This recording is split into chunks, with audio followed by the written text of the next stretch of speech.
Bonsoir Xavier. Bonsoir. Merci beaucoup de nous rejoindre sur 3 Aubes Radio ici à Brest. Tu ne nous entends pas, effectivement, comme ça c'est mieux. Ah, c'est mieux. Voilà, merci beaucoup, désolé. Xavier, défaite donc 31-21 ce soir à Brest. Quel est ton sentiment sur cette rencontre ? Comme d'habitude, beaucoup de déceptions. Je viens pas jouer les matchs pour les perdre, encore moins pour prendre des éclats tous les week-ends, avec souvent les mêmes causes qui produisent les mêmes effets.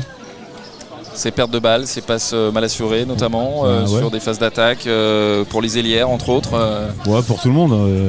L'entame de match c'est une catastrophe, l'entame de deuxième mi-temps c'est une catastrophe. Donc on fait souvent les mêmes erreurs, on n'apprend pas de Noisy, où on a pris des 5-0 4 fois dans le même match dès le premier match de la saison. On n'apprend pas de Saint-Amand où on a pris un 4 ou un 5-0 qui nous coûte le match. On n'apprend pas de Rennes, on n'apprend pas. Donc, ouais, pourtant vous avez l'occasion, vous êtes à plus 2, à 6-4 à un moment donné quand vous êtes à 8-8. Vous avez l'occasion de jouer en supériorité numérique, en double supériorité numérique, et vous ne faites pas la décision avec des transmissions qui sont hasardeuses sur les ailières. On a quand même noté au cours du match un petit peu moins de pertes de balles que le match précédent. Ouais, moi j'ai pas fait les stats, donc si toi tu as fait les stats, ça va être le cas. Maintenant, effectivement, le jeu à 6 contre 4, ça nous a coûté aussi le match à Saint-Amand, ça nous coûte encore une partie du match ici. On a l'impression qu'on joue avec les genoux qui se touchent, on a peur de mal faire, et en ayant peur de mal faire, on fait encore plus mal, puisque sur le 6 contre 4, on doit rendre 2 ou 3 ballons, je crois. 3 ballons. Ouais, 3 balles, voilà. C'est ce qui nous est arrivé à Saint-Amand, où on prend un 3-0 alors qu'on est à 6 contre 4, donc c'est une problématique. Donc c'est un axe de travail, mais je pense qu'en National 1, quand on n'est pas capable d'attaquer des intervalles, le mal est profond. Et tu n'arrives pas trop à te l'expliquer pour l'instant, au bout de 5 matchs ? Ou tu as des pistes un peu de réflexion ? Comme je réponds toujours, si j'avais toutes les solutions, on serait premier au classement. Donc aujourd'hui, j'ai pas ces solutions-là. Je pense que la solution, elle doit venir aussi un peu des joueuses qui doivent faire preuve de logique dans le jeu. Quand on est à 6 contre 4, on place le pivot secteur central et on laisse le demi-centre face au pivot, et du coup on a 2 intervalles, un droite et un gauche, et puis on travaille dans l'espace. Voilà, c'est tout simple, et on fait vivre la balle, on cherche pas des trucs, des passes arrière-ailier qu'on est incapable de faire aujourd'hui. Après voilà, il n'y a pas que là, il y a des choses qui sont pas cohérentes dans ce qu'on fait. Alors, c'est dommage parce que il y a des joueuses qui sont investies, je pense même que l'ensemble des joueuses est investi, et maintenant on n'est pas peut-être capable de jouer ensemble au même moment, et ça je l'ai déjà dit aussi. En gros, je répète toujours les mêmes choses depuis 2 mois, et c'est compliqué.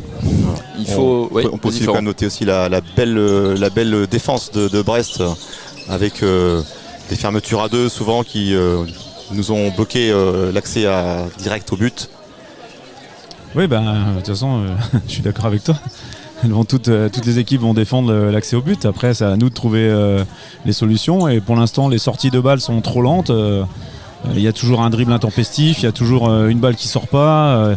Et donc voilà, si tu sors pas les ballons à grande vitesse, la défense elle a le temps de flotter et refermer à 2. Ça c'est le handball. Parce que les ballons qui sont arrivés sur les ailières ont été à 95% convertis. On est d'accord. C'est ça, on va travailler l'axe peut-être sur plus de ballons sur les ailières. C'est-à-dire donc plus de libération rapide, pour leur permettre de se mettre en position, parce qu'elles sont quand même efficaces quand elles ont le ballon. Ah oui, mais ça, moi je ne dis pas le contraire. Je dis dans le même sens que toi que les ballons sortent pas assez vite. Pourtant il y a un plan de jeu, il y a du travail à l'entraînement, on fait pas rien, donc parce qu'on peut pas douter de ça.